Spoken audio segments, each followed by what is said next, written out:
Good morning class. So we have completed theory of demand chapter. ठीक है. अच्छा, जो हमने थ्योरी ऑफ डिमांड चैप्टर किया है उसमें मैंने बाय मिस्टेक लेक्चर 4 पहले अपलोड किया था और लेक्चर 3 बाद में. ठीक है, तो उसमें कंफ्यूज मत होना. Whenever you are doing that, so you just mention lecture number, that is lecture 3 or lecture 4. Okay, so that will be on a serial wise. Now we are starting our new chapter, that is chapter 5, price elasticity of demand, and this is lecture 1 on this chapter. Fine.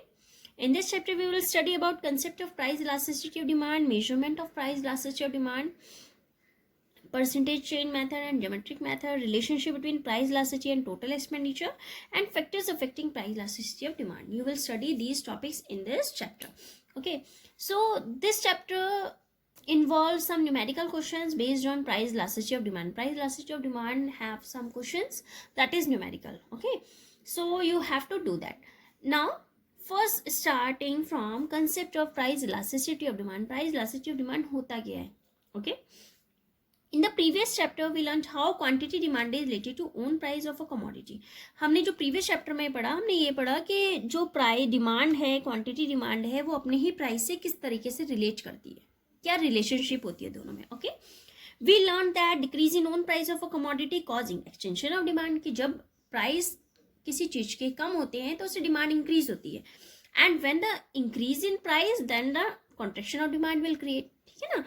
So it is important to note that while discussing the concept of extension and contraction of demand, we do not talk to the degree of change in quantity demanded, कि कितनी degree change हुआ है, पहले कितना था अब कितना हुआ है, कितना डिग्री का चेंज आया है. हमने ये चीज़ों की बातें नहीं की थी.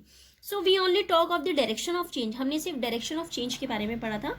Degree of change in quantity demanded and response to change in own price of commodity, वो ही हमारा सब्जेक्ट मैटर होता है इलास्टिसिटी ऑफ डिमांड का. जो डिग्री ऑफ चेंज के बारे में हम बात करते हैं, ठीक है ना, that is called elasticity of demand. Elasticity means degree. Fine.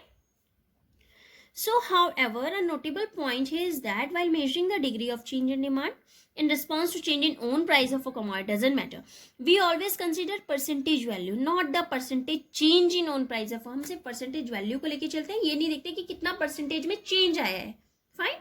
So in quantity demanded, accordingly price elasticity of demand में भी डिफाइंड एज अ मेजरमेंट. तो इसके अकॉर्डिंग अगर मैं प्राइस इलास्टिसिटी ऑफ डिमांड की डेफिनेशन की बात करती हूँ तो इसकी डेफिनेशन होती है, it is a measurement of percentage change in quantity demanded in response to a given change in own price of a commodity. ठीक है, परसेंटेज में लेके चलते हैं. नेक्स्ट आता है, ठीक है, हमने देख लिया प्राइस इलास्टिसिटी ऑफ डिमांड ये होता है. इसके बाद ठीक है, मेजर कैसे करेंगे इसको, क्या तरीका होता है इसको मेजर करने का. सो इसके 2 मेथड्स होते हैं. एक होता है प्रोपोर्शनेट मेथड, दूसरा होता है ज्योमेट्रिक मेथड. जो आपको मेन स्टडी फोकस करना है, हमें करना है प्रोपोर्शनेट और percentage method. Either they can ask calculate price elasticity of demand by proportionate method और they can say calculate price elasticity of demand by percentage method. So they both are same, don't confuse in it. If they are asking from this and this, they both are same. Okay, you can solve same method. So proportionate और percentage method जो हमारा simple formula है, ये मैंने आपको सिर्फ step बताया कि किस तरीके से हमारा फॉर्मूला बनता है. दैट इज माइनस मीन्स होता है negative, inverse relationship. So proportionate change in quantity demanded, proportionate change in price, ये बताया मैंने आपको. प्रोपोर्शनेट चेंज कैसे निकलता है, यानी कि change in demand upon initial demand. तो जो आपको मेन फॉर्मूला रखना है आपको ये लिखना है, लेकिन जो आपको मेन फॉर्मूला माइंड में रखना है वो आपको ये रखना है. This is the main formula of yours, that is ED means elasticity of demand minus P upon Q into delta की अपॉन डेल्टा पी. आपको फॉर्मूला कैसे याद रखना है, पी आता है आपका ए बी सी डी में अल्फाबेटिकल ऑर्डर में, सबसे पहले पी आता है, पी के नीचे क्यू, और क्यू का अपोजिट यहाँ और पी का अपोजिट यहाँ, यानी कि पी का सेम यहाँ पे आएगा, क्यू का यहाँ पे आएगा, और ये चेंज होगा डेल्टा. जो डेल्टा आता है यहाँ पे, डेल्टा मतलब होता है चेंज, कितना चेंज हुआ है. Okay, so delta means change. So ये फॉर्मूला जो मैंने आपको पूरा बताया ये इसीलिए बताया है कि अगर कभी ऐसे दिया जाता है proportionate change in quantity demanded is this and proportionate change in price is this, so you just have to put values in this and can find out formula. But if the value is given that if the ice cream price is this and the new price is this, quantity is this and new quantity is this, then you have to calculate elasticity of demand, then you will put this formula. ठीक है ना. I will do some questions also. So first clear it that ED is equal to minus P upon Q into delta Q upon delta P. Fine. ED is price elasticity, Q is initial demand Q1 is new demand, P is initial price, P1 is new price. Delta Q कैसे निकलेगा? Change in demand, यानी कि जो हमारा new demand है उसमें से मैं क्या करूंगी, चेंज निकालना है तो कैसे करेंगे, new demand minus initial demand, and delta P that is change in price. How will you calculate it? New price minus initial price, जो पहले प्राइस था. अगर सपोज मैंने आपको बोला एक पेन मैं लेने जा रही हूँ, पहले जो उसका प्राइस था यानी कि P, वो मेरा था ₹10. अब मेरा दूसरा प्राइस यानी कि न्यू प्राइस आ गया मेरा ₹12. तो मेरा चेंज कितना आया, डेल्टा P कितना हो जाएगा, 12 माइनस 10 दैट इज 2. ये मेरा डेल्टा P है. ठीक है ना. तो इस तरीके से वैल्यूज निकलती हैं. Now we will do some numerical questions based on this. See here, this is the question given here, that is supposing the price of ice creams is ₹4 per cup and demand is for 1 cup. Demand कितनी है, 1 है. Price ice cream का false हुआ है ₹2 पर cup और demand increase हुई है 4 कप. आपको इलास्टिसिटी ऑफ डिमांड निकालना है यूजिंग प्रोपोर्शनेट मेथड. सो देखो इसमें प्राइस हमें गिवन है 4, पहले 4 था और न्यू प्राइस कितना है ₹2.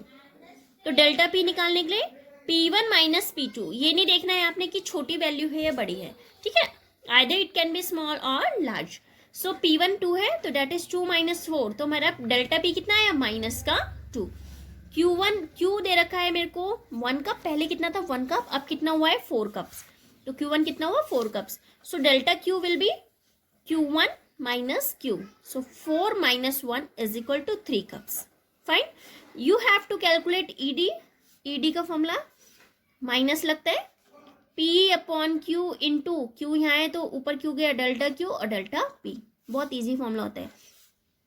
अब P कितना है, आपको वैल्यू ऐसे लिखनी पड़ेंगी तभी आप इजीली इसको सॉल्व कर पाओगे. P कितना है 4 माइनस Q कितना है 1, डेल्टा Q कितना है 3 और डेल्टा P कितना है माइनस का 2. माइनस से माइनस कैंसिल, 2 1 जा 2 2 जा. So that is 6 is the answer. तो मेरा प्राइस इलास्टिसिटी ऑफ डिमांड कितना आया, 6. So the next question is when price of a good is ₹5 the consumer buys 20 units of that good. Same वही आपको formula से use करना है. When price of changes to ₹7. ठीक है, तो जैसे जैसे आपको लाइन पढ़ते रहते हो वैसे वैसे हमें नोट डाउन करना है. When price of a good is ₹5 यानी कि P हो गया इनिशियल. ठीक है ना, ₹5. Consumer buys 20 units that is Q 20 units. इसके बाद when price changes to 7, price हो गया मेरा 7, तो P1 कितना हो गया ₹7. So quantity purchase changes to 12 units that is 12 units. आपको निकालना क्या क्या है, डेल्टा P और delta Q. So delta P और डेल्टा Q. डेल्टा P के लिए P1 माइनस P, तो P1 कितना है मेरा 7 minus 5 that is ₹2. Q1 minus Q that is 12 minus 20, so minus का 8 यूनिट्स. आपको निकालना क्या है ED that is minus P upon Q into delta Q upon delta P. ठीक है, सो P कितना है इसमें मेरे को गिवन 5 अपॉन Q कितना है 20 इंटू डेल्टा Q कितना है -8 और डेल्टा P 2 माइनस. अब इसको देखो कैंसिल हो रहा है ये आपका 5 1 जा 5 4 जा 4 1 जा 4 2 जा 2 1 जा 2 1 जा 1 आया और माइनस माइनस प्लस. तो मेरा इलास्टिसिटी ऑफ डिमांड कितना आया 1. ये मेरा आंसर है. तो you have to write here price elasticity of demand is 1 answer.